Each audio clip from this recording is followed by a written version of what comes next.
Hola a todos y bienvenidos a Diálogo Abierto. Soy Javier E. Gómez. Hoy tenemos un programa completamente dedicado a la salud y bienestar emocional y mental. Primero hablamos acerca de recursos y prevención de pensamiento de suicidio e intento de suicidio. Nos habla Beatriz Coronel de la organización Haven y su madre Ana. Luego, la dramaturga Alejandra Ramos Riera nos habla acerca del nuevo proyecto teatral de pregones PRTT acerca de la salud mental. Quédate con nosotros que Diálogo Abierto comienza ya. Soy negro, blanco, taíno, mulato, caribeño, bueno, latinoamericano, dominicano. Arroz con huevo, tambor y mambo, soy sincero. Del pueblo no te miento, un chamaquito con un sueño que traigo herencia, sangre nueva, cosas buenas. Septiembre es el mes nacional de la prevención del suicidio y para hablarnos de recursos y ayuda para la prevención del suicidio, damos la bienvenida a Beatriz Coronel, directora ejecutiva de la organización Haven y también a su señora madre, Ana Coronel. Bienvenidas. Gracias. Beatriz, comencemos contigo. Cuéntame, ¿qué es Haven y qué hace la organización? Gracias por tenernos aquí hoy, Javier. Muchísimo gusto. La organización Haven es una organización para mujeres de color, mujeres que hemos pasado por muchas cosas, muchos riesgos, y entonces queremos crear una comunidad de recursos, de apoyo, de información, educar. Y una de las cosas que hablamos muchísimo es de la salud mental. Si la salud mental de uno no está a un nivel saludable, pues pasamos por muchas cosas y nos afecta en todas áreas de nuestras vidas. Entonces hablamos de diferentes cosas y cómo creamos sistemas de impacto. Y entonces ese es el goal de esta organización, cómo creamos sistemas de impactos que nos apoyan y nos ayudan en todas áreas de la vida. Beatriz, sabemos que ahora mismo la situación con los suicidios es una crisis, o sea, es una epidemia de suicidios.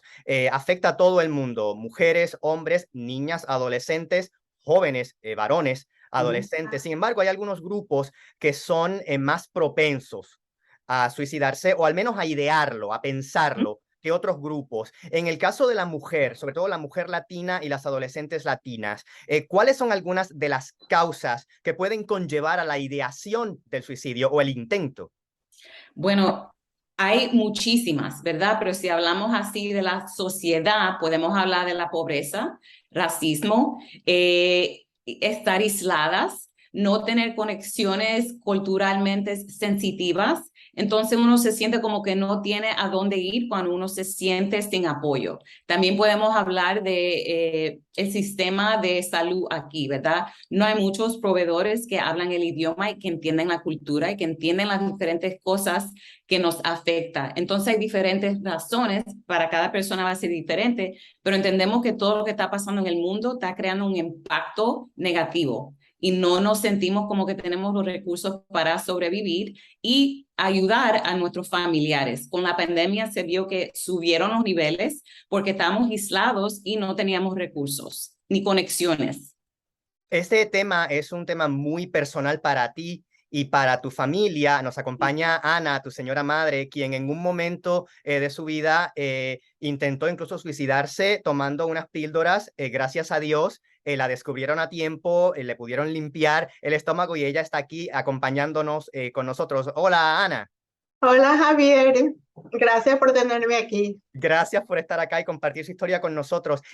Ana, ¿cómo usted, después de ese intento, cómo usted ha logrado sanar y continuar la vida hacia adelante? Bueno, primero cogiendo terapia y cuando lo hice, mis hijos estaban pequeños, me aferré a ellos. Entonces yo sabía que yo tenía que cuidarme por ellos, pero fue algo que me arrepentí toda mi vida porque siempre pienso que hubiera sido de ellos si yo me hubiera muerto. Entonces eso me ayudó mucho. Ana, en Cogiendo aquel terapia, momento, yendo a la iglesia, pidiéndole a Dios todos los días que me ayude a salir. Porque siempre uno se cura o piensa que se cura, pero después recaigo otra vez. y siempre pidiéndole a Dios, de vez en cuando cogiendo terapia. En aquel momento, Ana, ¿qué usted sentía? Me sentía, yo venía de una madre abusadora. Me casé con un hombre peor de abusador. Entonces estaba me sentía asfixiada, me sentía que iba a enloquecer, me sentía de todo. Un día sentí que ya no podía más. Y dije, hoy día acabo con esto. Cosa que me he arrepentido toda la vida. Pero siempre sé que nunca más lo iba a intentar por mis hijos porque era lo que me daban fuerza. Ana, usted ha tocado dos temas bien importantes. Primero, entender que a nivel emocional hay recaídas. Uno puede tener ideamiento o incluso atentar suicidio y después uno puede sanar y restaurar la esperanza, pero luego en la vida pasan cosas y pueden haber recaídas. ¿Cómo usted maneja esas recaídas cuando usted comienza de nuevo a sentirse media triste y comienza a pensar otras cosas? Bueno, yo por unos años me, me sentí que había salido de esto. Cuando me divorcié, sentía que volví a vivir, tenía esta libertad. Después se me murió mi hijo, entonces quise no asesinarme, pero me estaba dejando ir. Pero nació mi nieto, entonces él me dio fuerza. Y yo dije, no, por él tengo que vivir. Y siempre mis hijas están ahí conmigo, apoyándome, hablándome. Beatriz es una de las que siempre está ahí. Entonces, salí de esa manera, salgo. Siempre me pongo triste, pero le pido a Dios que me dé fuerza. Y aferrándome con mis nietos y cosas. Importante lo que ha mencionado, mencionó el componente Dios, para los que crean en Dios como tal o en alguna fuerza superior, algunos le llaman universo, o sea, hay diferentes versiones que mucha gente cree en eso. Mencionó la oración también. ¿Cuán importante es tener espiritualidad dentro del proceso y del plan de sanación? Es mucha, porque sí me da esa paz. Sé que Dios me va a apoyar. Sé que si todo lo que me ha pasado ha sido por algo, si Dios lo ha permitido por algo, pero rezando y eso, sé que salgo de eso un poco. Entiende entonces que no está sola. No. Beatriz, ¿cuán común son las historias como las de tu madre? Demasiado común. Y esto es algo que sigue pasando más y más y más, ¿verdad? Entonces, lo que tenemos que tomar en cuenta es que mientras más empecemos a tener estas conversaciones, más se va a perder la vergüenza y muchas más personas van a poder hablar de esto y normalizar que estas cosas pasan. Y entonces, mientras más hablamos, más ayuda vamos a encontrar y más fondos van a dar para programas así que ayudan a la gente, como quien dice, a expresarse. Y en lugar de mantenerlo todo por dentro, eso hace sentir a uno peor. Entonces tenemos que normalizar que estas cosas están pasando y que han pasado por siglos, sino que antes uno tenía como una comunidad.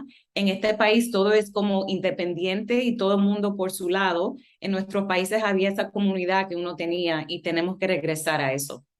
En cuanto a prevención de suicidio, de intento, de lo que llaman ideation, ideación, pensamiento de suicidio, ¿cómo se sabe cuando uno necesita ayuda?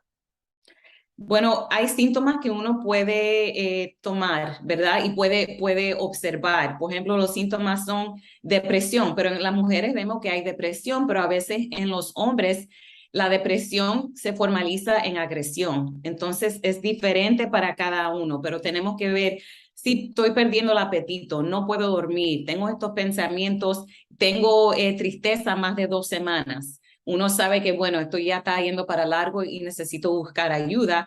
Lo que pasa, como no normalizamos esto, no normalizamos las conversaciones, mucha gente se queda con eso por dentro. O sea, tenemos que ver cuáles son los hábitos que tenemos y comportamientos. Para las adolescentes es lo mismo, ¿verdad? ¿Cuáles son los observaciones que estamos teniendo? Se están cayendo los materiales, no están yendo a la escuela, no tienen motivación, están perdiendo las calificaciones. Son diferentes cosas que tenemos que observar y para cada persona es diferente.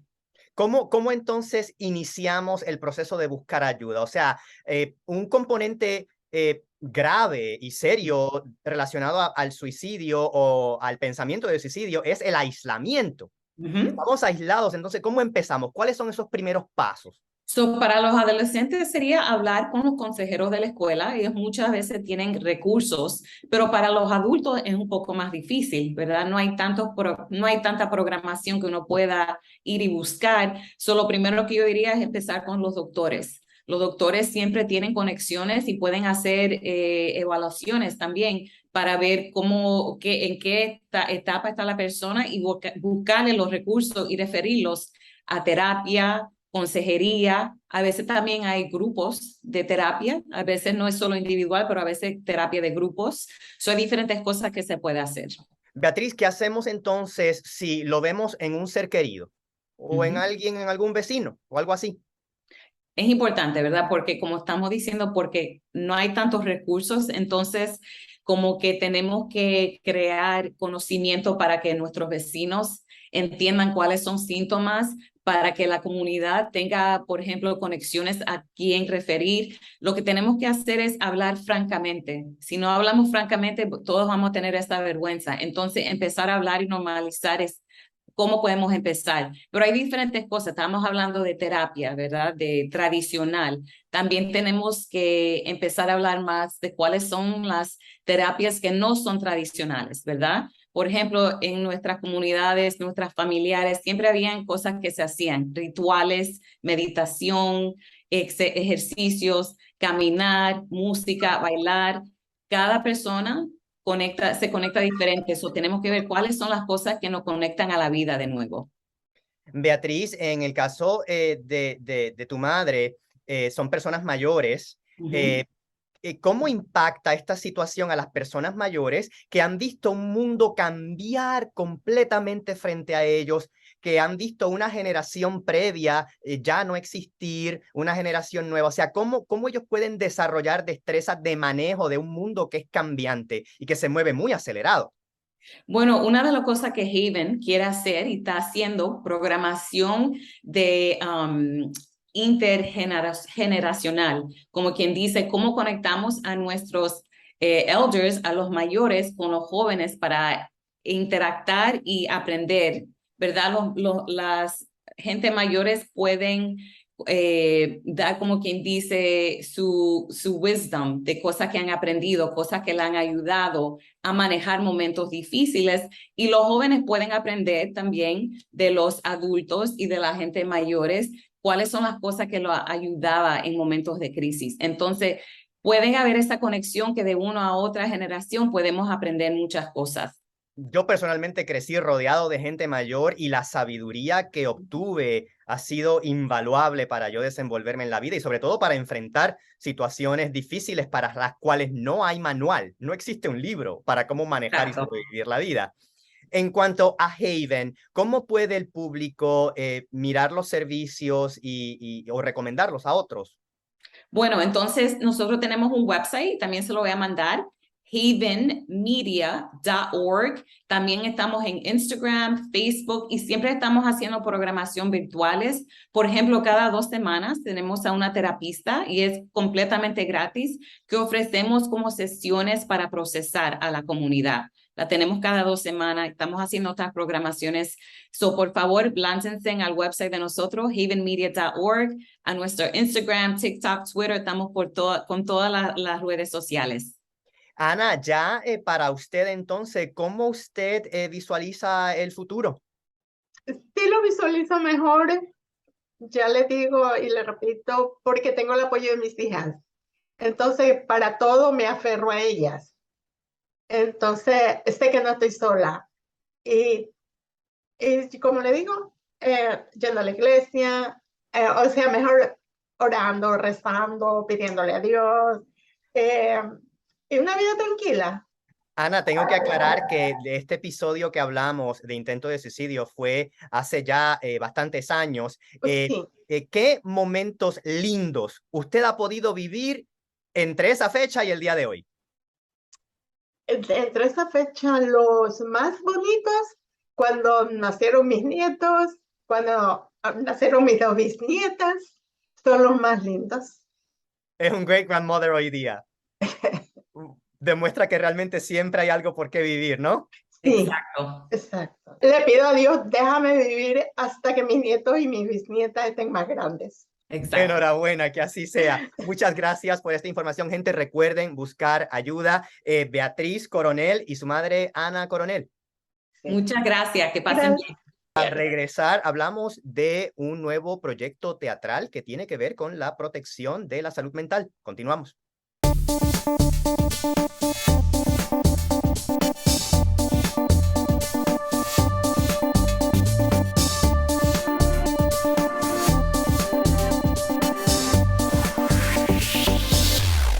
Embrace, abrazo, así se llama un nuevo proyecto teatral de Teatro Pregones PRTT acerca del bienestar de la salud mental. Y para darnos los detalles de esta iniciativa, que creo que dura 2 años, damos la bienvenida a la dramaturga Alejandra Ramos Riera. Bienvenida, Alejandra. Muchas gracias, gracias por tenerme aquí. Alejandra, hablando de específicos de esta iniciativa, ¿cómo funciona? Bueno, Embrace es una iniciativa que tiene pregones desde el 1988. Ellos, basándose en la técnica de Augusto Boal, de Teatro Foro y Teatro del Oprimido, comenzaron con 2 temas muy importantes, el tema de la epidemia del SIDA y luego el tema de violencia doméstica. Encontraron en el formato del Teatro del Oprimido una oportunidad para estar en contacto directo con las comunidades, visibilizar sus problemas y poner en escena todos los cuestionamientos y las carencias y por todo lo que los seres humanos, ¿verdad?, podemos pasar enmarcados en distintos específicos temas. Esta iniciativa se vuelve a traer ahora, es mi primera vez participando en ella, estoy muy honrada por ello, me invitan como dramaturga residente, entonces como bien mencionaste, es una iniciativa de 2 años, el primer año consta de una puesta en escena de 10 performances, ¿verdad?, con 4 de mis piezas cortas de teatro, microteatro, como le llamo. Son piezas originales, previamente escritas, forman parte de una antología de un libro que tengo publicado, y son piezas que se escogieron particularmente para esto, porque tratan el tema de la salud mental. Estas piezas se presentan para público general, pero también para comunidades del sur del Bronx, y instituciones, organizaciones que trabajan directamente con profesionales de la salud mental. El segundo año, con toda esta información que yo me llevo, tanto de la experiencia con el público, también con los conversatorios que tenemos después de las funciones y talleres que he estado y continuaré estando ofreciendo, yo me reúno con todo ese material y creo una obra nueva, totalmente original, basada de nuevo en Teatro Foro, Teatro del Oprimido, que se va entonces a presentar el año que viene y se llevará directamente a las comunidades. Alejandra, estas piezas de microteatro que se presentan este septiembre en Teatro Pregones, en la sede de Pregones PRTT, Sí. acá en el Bronx, se llaman Sinfonía número 1, Cosas Pequeñas, Bajo Control y Todo está bien. ¿Qué temas cubres en estas piezas? Bueno, Sinfonía número 1 trata de un paciente de síndrome de Tourette's y una hipocondríaca, y ambos se encuentran en un elevador. Sin revelar mucho de lo que sucede en esa obra en particular, pues trato de por sí, ¿verdad?, los temas que tiene que ver con esa agonía de ser hipocondriaco y por todo lo que puede sentir, el OCD, etcétera, esta fobia a los gérmenes, el ensimismamiento que puede venir con sentir y sufrir todas esas cuestiones, también en el síndrome de Tourette's, cómo la sociedad puede destruir a una persona emocionalmente porque no lo entienden o se mofan de una persona que tenga esta condición, y cómo el arte es muy importante para lidiar con todo esto, y una buena alternativa o incluir en el proceso de trabajar, ¿verdad?, con esto, además de la psiquiatría, etcétera, el arte da muchos beneficios. Entonces, esa es Sinfonía número 1. La otra es Pequeñas Razones, y Pequeñas cabe destacar, Razones. Sí, cabe destacar que en estas piezas cortas, ahora en Pregones, estamos traduciéndolas al inglés, todo esto es en inglés, así que en este caso pues es Small Matters, y trata de un hombre que intenta suicidarse y una mujer lo interrumpe. En esta conversación que se da entre ellos dos, encuentran la necesidad de hablar, la necesidad de que uno escuche a otro, esa humanidad que ahora a pesar de que seamos humanos, ¿verdad? Es interesante, es irónico como hay mucha falta de humanidad, de sensibilidad por varios factores. Entonces, esa comunicación y esa relación entre estos dos extraños alivian y ayudan a este intento suicida que finalmente no ocurre. Bajo control trata de más que nada de los efectos secundarios de las pastillas y un poquito la crítica a todo el sistema farmacéutico, donde si bien por supuesto hay medicamentos que ayudan y que incluso son necesarios para ciertas personas, hay muchas veces un descontrol, todo por el dinero, ¿verdad? Y por sobremedicar, porque es más beneficioso para las grandes farmacéuticas y las grandes industrias. Así que nuevamente los seres humanos pues son conejillos de India para estos fines y pues eso trae muchas consecuencias, no solamente para la persona, sino también para los familiares. Y la próxima pieza sería Todo bien o Everything's Fine. Y ahí se toca un poquito de varios temas. Se toca un poco la adicción que tenemos a los celulares, que supuestamente nos conecta, pero también nos desconecta en gran medida. Estamos todo el tiempo conectados a un aparato que no es biológico, entonces ignoramos muchos factores a nuestro alrededor y también nos ensimismamos de una manera que no nos comunicamos realmente con el otro, no tenemos esa empatía. Entonces también los prejuicios a distintas clases sociales y cómo las personas a veces juzgan solo por apariencia y por imagen, sin entender que muchas veces uno puede verse, y eso es algo que en salud mental pasa mucho, uno puede verse fabuloso por fuera y uno no sabe lo que está pasando esa persona por dentro. Entonces, no dejarse llevar por eso para asumir que estamos bien mentalmente. Son unos problemas y unos padecimientos a veces muy silenciosos muy ocultos. Entonces, hay que también tener mucha sensibilidad y mucho cuidado cuando se abordan esos temas y cuando se trata de ayudar a alguien también. Alejandra, me comentaste que la meta principal o mayor de la iniciativa es, en un plazo de 2 años, desarrollar una obra larga de duración completa basado en el resultado o testimonios de una serie de conversatorios. El primer conversatorio ha sido esta semana en que estamos grabando este programa. ¿Me puedes contar qué ocurrió? ¿Qué temas están saliendo? ¿O qué temas salieron? Sí, bueno, para mí lo más importante fue que en general la audiencia recibió estos temas con respeto, en el sentido de que yo pues uso mucho humor negro, claro, para estas piezas son fuertes, pero a la misma vez uso humor negro, te vas a reír en momentos, pero yo siempre cuidé el que estos temas se tratasen con respeto y pues en ese sentido me sentí muy contenta porque todos se sintieron conectados, aludidos, incluso por experiencias muy personales y en ningún momento sintieron que se estaba tocando un tema un poco a la ligera o superficialmente. Eso se hizo mención de eso.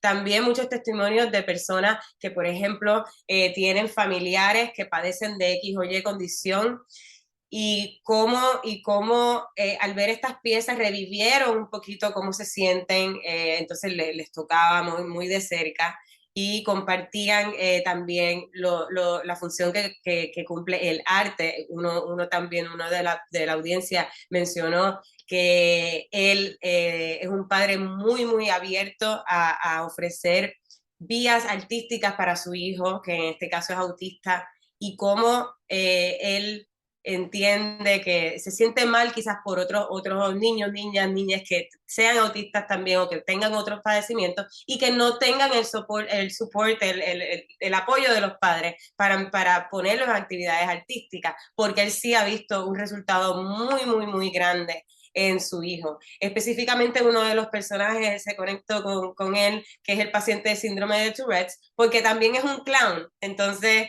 él es clown porque descubre que a través de esos performances que él hace, automáticamente sus tics se relajan, puede respirar mejor, sus músculos no están tan tensos. Entonces, todo eso está muy demostrado, que la función que el arte cumple en esto. Un poco, en general, eso es lo que se tocó.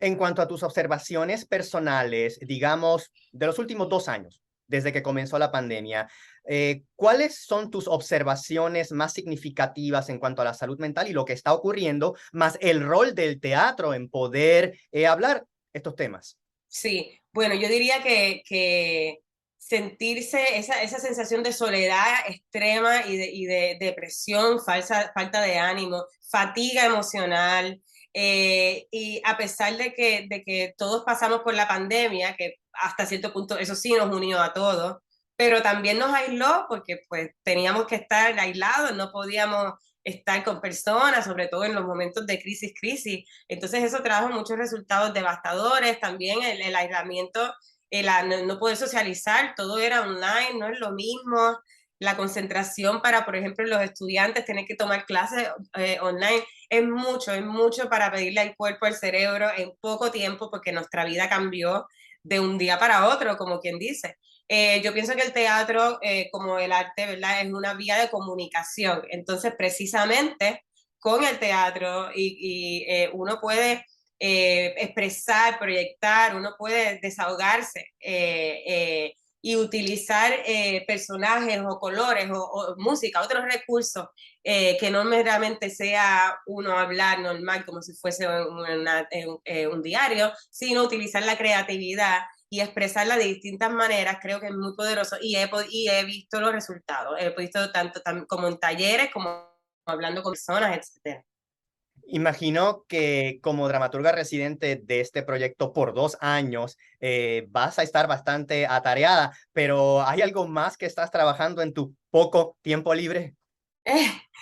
Yo continúo escribiendo siempre. Ahora en abril se presenta el estreno, la premiere en Nueva York de mi obra larga Malas Mañas, que tuvo su presentación en Puerto Rico hace poco. Es una obra que ganó el Miranda Family Playwriting National Playwriting Competition en el 2021 y se estrena en Teatro Repertorio en abril. Así que eso es lo que viene en camino. También una película que ya terminé de escribir, se está corrigiendo, sería mi primer largometraje que escribo en conjunto con mi hermana Marién Pérez Riera, directora, editora, y pues esa película también está ahí en camino. Enhorabuena, muchas felicitaciones por el trabajo, Alejandra, y también felicitaciones a todo el equipo de Pregones PRTT por ir a la vanguardia. Muchas gracias. Amigos, esto ha sido todo por esta entrega de Diálogo Abierto. Nos vemos en la próxima.